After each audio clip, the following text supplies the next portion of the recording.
জয়নগর নামে ছোট্ট একটি গ্রাম। সেই গ্রামে হরিপদ নামে একজন কচুরিওয়ালা থাকতো। তার বানানো গরম গরম কচুরি খুবই সুস্বাদু ছিল। দূর দূরান্ত থেকে মানুষ তার দোকানে সেই কচুরি খেতে আসতো। দাদা, তোমার হাতের কচুরি যা খেতে লাগে না, সে আর কি বলবো। তোমাদের যে খেতে ভালো লেগেছে এটা শুনেই শান্তি। তা বলছি, আর নেবে নাকি? হ্যাঁ হ্যাঁ, দাও। আমাকে আরো দুটো দাও তো। আচ্ছা বেশ, আমি আনছি। না দাঁড়াও, তোমাকে আর যেতে হবে না, আমি এনে দিচ্ছি। ঠিক আছে।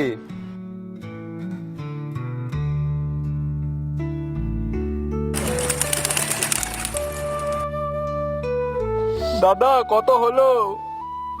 ওই তো 20 টাকা। সে কি বলো, মাত্র 20 টাকা? হ্যাঁ, কেন? না, আমরা তো ভাবলাম 50-60 টাকা তো হবে, কিন্তু তুমি তো বলছো 20 টাকা। না না, আমার এখানে 4টে কচুরি মাত্র 20 টাকা, আর দুটো 10। বাহ, তোমার হাতে রান্নাটা যেমন ভালো তেমন তোমার মনটাও। আচ্ছা দাদা, এই নাও তোমার টাকাটা। আর এবার থেকে রোজ তোমার কাছে এই কচুরি খেতে আসবো কিন্তু, ঠিক আছে তো? আচ্ছা বেশ। প্রথম দিকে হরিপদ ছিল খুবই সৎ মানুষ।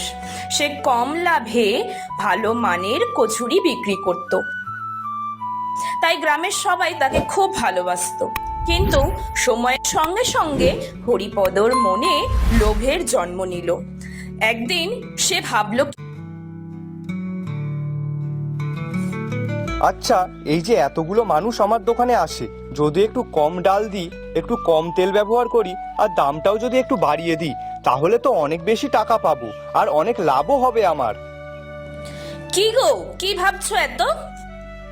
গিন্নি, আমি ভাবছি কি কচুরির দামটা যদি একটু বাড়িয়ে দিই তাহলে কেমন হয়?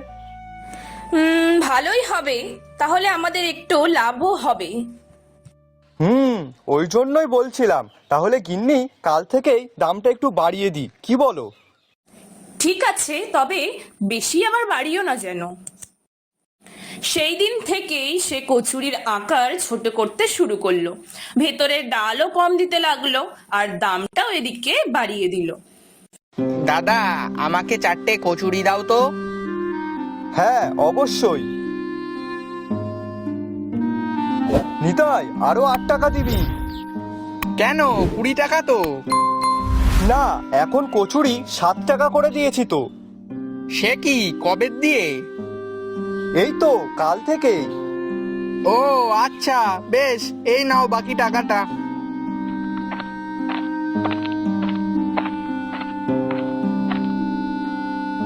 কি দাদা, হঠাৎ কচুরির দাম বাড়িয়ে দিলে যে? তাই তো, 7 করে কেন? আসলে মশলাতে একটু খরচ বেশি যাচ্ছে, সেই জন্যই আর কি। ও আচ্ছা, ঠিক আছে, দাও তাহলে, কি আর করা যাবে, এমনিতেও খুব খিদে পেয়েছে। হ্যাঁ, একটু তাড়াতাড়ি দিও। তারপর থেকে হরিপদ তার ব্যবসাতে অনেক লাভ করতে থাকলো।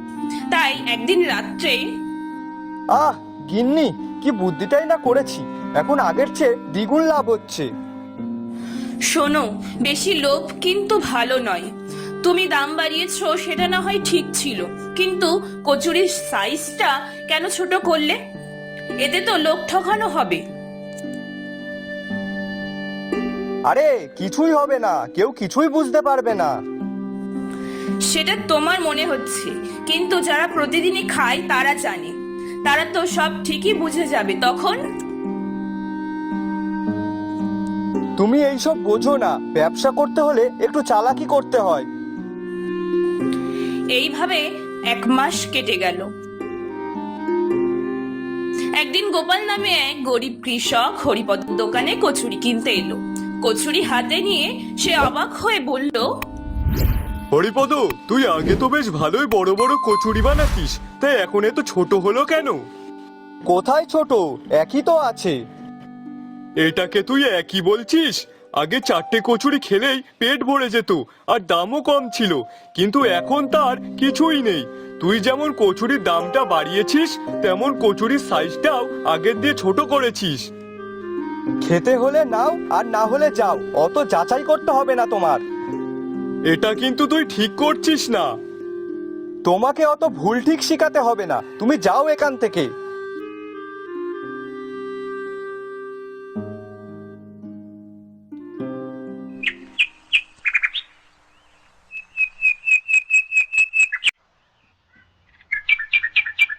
আচ্ছা, তোমরা কি একটা জিনিস খেয়াল করেছো? কি জিনিস? আমরা যে হরিপদর দোকান থেকে কচুরি খেতাম, সেই কচুরি এখন ছোট করে দিয়েছে, আর তার উপরে আবার দামও বাড়িয়ে দিয়েছে। হ্যাঁ রে, আগে 4টে কচুরি খেলেই পেট পুরো ভরে যেত, আর এখন 5টা 6টাতেও কিছু হয় না। হ্যাঁ রে, তোদেরও এটা মনে হয়? আমি তো ভাবতাম আমার হয়তো খাওয়া বেড়ে গেছে, ওই জন্যই 6টা কচুরিতেও কিছু হয় না।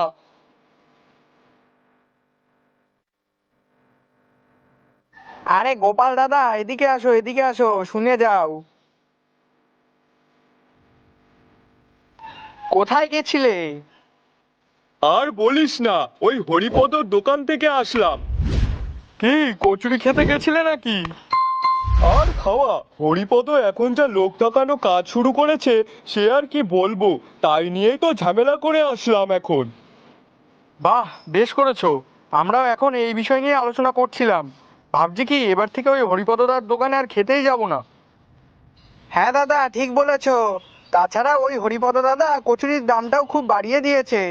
আমি ভাবছি কি, আমি নতুন করে একটা কচুরির দোকান খুলবো। বাবা, খোল খোল, তাহলে আমরা এবার দিয়ে তোর দোকানেই কচুরি খাবো। সে খেয়েও, কিন্তু আমি দোকানটা খুলবো ওই হরিপদ দাদাকে সঠিক শিক্ষা দিতে। আর এতে তোমরা আমাকে সাহায্য করলেই হবে। তোমরা শুধু গ্রামের লোকজনকে সত্যি কথাটা বলবে, তারপর দেখো আমি কি করি। এইভাবে ধীরে ধীরে গ্রামের অন্যান্য লোকেরাও একই কথা বলতে লাগলো, কিন্তু হরিপদ কারোর কথা শুনলো না। তার মনে এতটাই লোভের জন্ম নিয়েছিল যে কোনটা ঠিক আর কোনটা ভুল সেটাই সে ভুলে গিয়েছিল। কিন্তু একদিন গিন্নি, এই দেখো, মাত্র এই কদিনে কত টাকা লাভ হয়েছে, দেখেছো তো? সে তো দেখছি, কিন্তু লোকজনও যে দোকানে কম হচ্ছে সেটার কি হবে? আরে গিন্নি, ওই 2-1 জন লোক কম হলেও কোনো ব্যাপার না। উফ, গিন্নি তুমি ভাবতে পারছো না, ব্যবসাটা যদি এইভাবেই চলে না, তাহলে আমরা আর কয়েক মাসের মধ্যেই বেশ ভালোই বড়লোক হয়ে যাব। দেখো, স্বপ্ন দেখা ভালো, কিন্তু বেশি লোভ কিন্তু আবার ভালো নয়। আহ গিন্নি, তুমি সেই বারে বারে একই কথা বলে যাচ্ছ।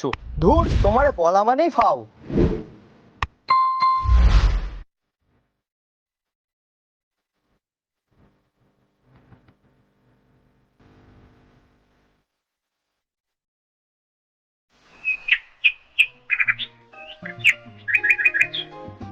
আসুন আসুন, খেয়ে যান নরম নরম গরম গরম কচুরি। দুটো কচুরি মাত্র 10 টাকা।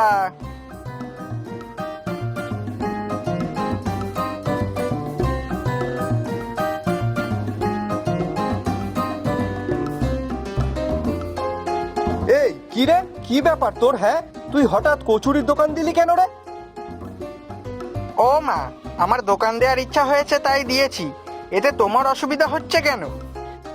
তাই বলে আমার দোকানের সামনেই দিবি? দেখ নিতাই, এটা কিন্তু খুব খারাপ হয়ে যাচ্ছে বলে দিচ্ছি। দেখো দাদা, এটা আমার জমি।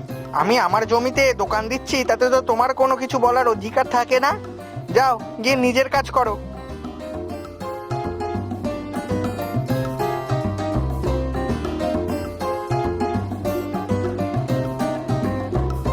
না না, এইভাবে চললে তো আমার ব্যবসাতে অনেক ক্ষতি হবে। এখনো পর্যন্ত একটাও কাস্টমার হলো না।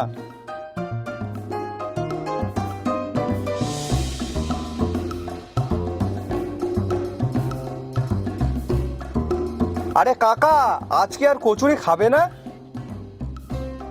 না রে হরি, তোর দোকানে সেই আর আগের মতো কচুরির স্বাদটা পাই না। তাছাড়া তুই এখন কচুরির দামটাও বাড়িয়ে দিয়েছিস, তাই এখন ওই নতুন দোকানেই কচুরি নাকি খুব ভালো, ওখানেই যাচ্ছি। হ্যাঁ হ্যাঁ, যাও যাও, আমিও দেখি কতদিন ওই নিতাইয়ের দোকানে খাও।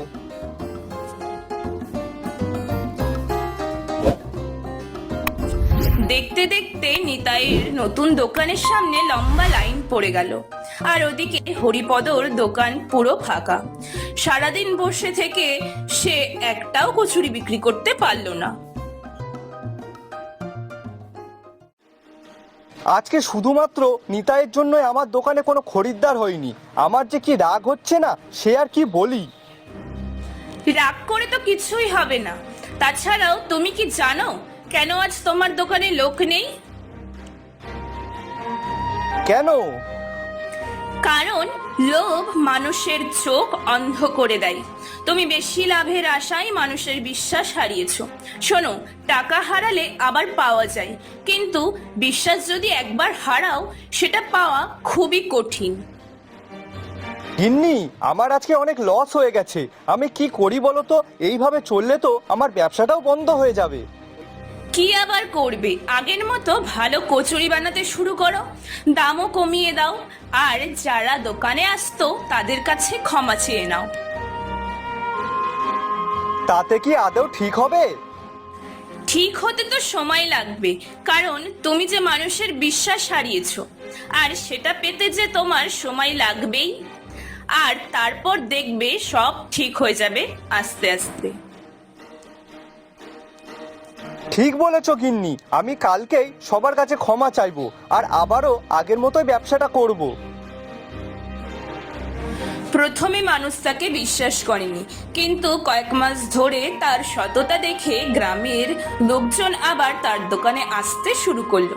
ধীরে ধীরে হরিপদর ব্যবসা আগের মতো জমে উঠল, কারণ সে বুঝতে পেরেছিল অতিরিক্ত লোভ সাময়িক লাভ দিলেও শেষ পর্যন্ত ক্ষতি ডেকে আনে। আমি নিজের ভুলটা বুঝতে পেরেছি, আর এটাও বুঝেছি যে লোভে পাপ, পাপে সর্বনাশ। সততা ও বিশ্বাসই ব্যবসার আসল সম্পদ, আর এটাই আপনারাও মনে রাখবেন।